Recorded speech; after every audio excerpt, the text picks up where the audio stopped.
Salam dan selamat pagi Jemaat HKBP Cibubur yang diberkati Tuhan. Hari ini Jumat 8 November 2024. Sebelum kita memulai aktivitas kita hari ini, marilah terlebih dahulu meluangkan waktu sejenak untuk mendengarkan firman Tuhan. Agar dengan firman-Nya kita diberangkatkan menjalani satu hari ini dan meyakini bahwa berkat-berkat Tuhan sudah disediakan untuk kita semua. Dan mari kita cari sukacita dalam mengerjakan sesuatu yang menjadi tanggung jawab kita atau pekerjaan kita, dan kita meyakini bahwa pekerjaan atau usaha kita itu semua dari Tuhan, dan Tuhan akan memberkati kita dalam satu hari ini. Bagi Amang dan Inang serta saudara-saudara yang sakit, yakinlah Tuhan akan menjamahmu, memberkati obat-obatmu, dan juga makanan minumanmu, serta doa-doa yang mendoakan Amang dan Inang serta saudara-saudara.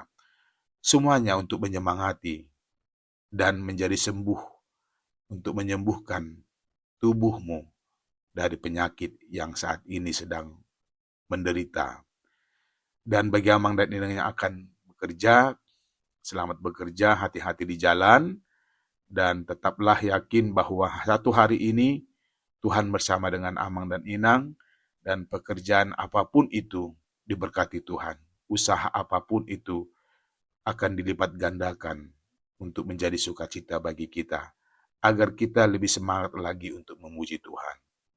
Amang dan Inang, inilah firman Tuhan yang akan kita dengarkan. Namun sebelumnya, kita akan berdoa.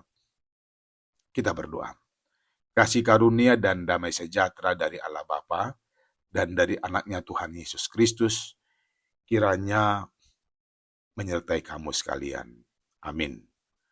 Renungan harian bagi kita sekalian sesuai dengan Almanak HKBP hari ini diambil dari Injil Matius pasal 9 ayat 36, dikatakan demikian. Melihat orang banyak itu, tergeraklah hati Yesus oleh belas kasihan kepada mereka, karena mereka lelah dan terlantar seperti domba yang tidak bergembala. Demikian firman Tuhan. Dia Tuhan yang sangat peduli kepadamu. Bapak, Ibu, dan saudara-saudara jemaat Tuhan yang baik, ada hal yang menarik dalam perikop kita hari ini. Apa itu? Ada kalimat yang membuat kita nyaman dan yakin kepada Yesus. Dituliskan, tergeraklah hati Yesus oleh belas kasihan. Menarik, karena dengan tergeraknya hatinya, Yesus mau melakukan apa saja untuk siapapun. Bukan hanya dahulu, sampai sekarang pun kalimat dan firman Tuhan ini masih berlaku dan berlangsung di dunia. Dan dengan tergerak hatinya, Yesus menembus sekat pembatas antara dia dan manusia. Apakah orang banyak atau kita berdosa dan sering berdosa?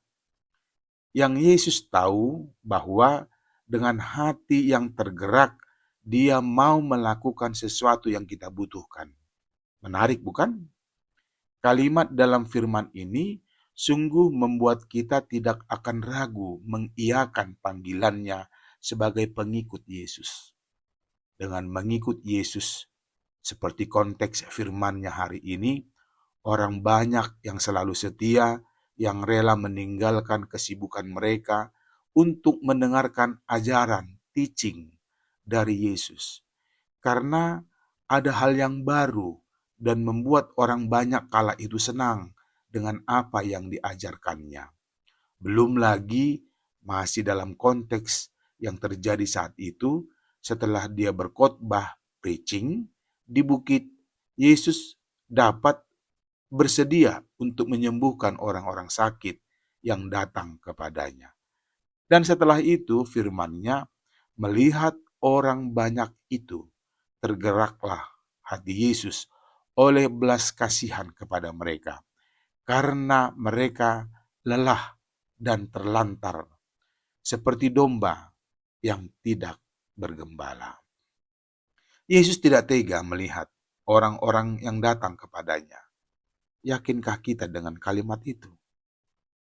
Jemaat Kristus yang baik, belas kasihan yang diperlihatkan Tuhan Yesus adalah belas kasihan yang berbuat dari hati yang tergerak oleh belas kasihan sehingga dia bertindak untuk melakukan mukjizat dan pengajaran kepada yang membutuhkannya.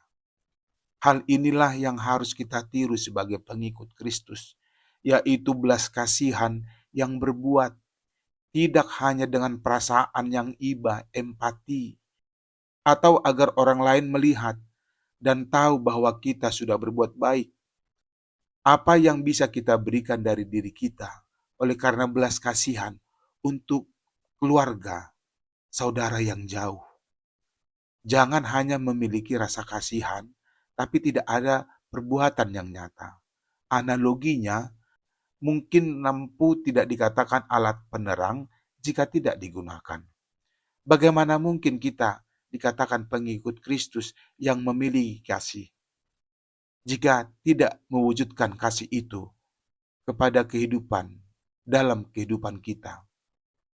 Belas kasihan tidak sekedar perkataan ataupun perasaan, tapi belas kasihan itu adalah perbuatan dan alat yang harus digunakan. Apakah iman Kristen yang kita miliki adalah hanya untuk kepentingan diri kita sendiri dan hanya untuk menyelamatkan diri kita saja, atau melalui firman-Nya hari ini kita menjadi alat Tuhan untuk memberikan atau menjadi teladan yang baik kepada siapapun di mana kita berada dalam status yang kita miliki. So, Dia adalah Tuhan yang sangat peduli kepada kita yang percaya. Bukan hanya kepada kita, tapi kepada dunia ini. Lalu apa yang boleh kita kerjakan untuk meneruskan kehendak-Nya? Amin. Tuhan Yesus menyertaimu. Kita berdoa. Terima kasih Tuhan untuk kehidupan baru yang Kau sediakan bagiku hari ini. Saat ini aku akan memulai aktivitas keseharianku. Tuhan, aku sering berhadapan dengan perasaan tidak mampu menyelami maksud-Mu. Ajari aku agar aku kuat dalam hidupku. Amin. Selamat beraktivitas sama nginang. Horas.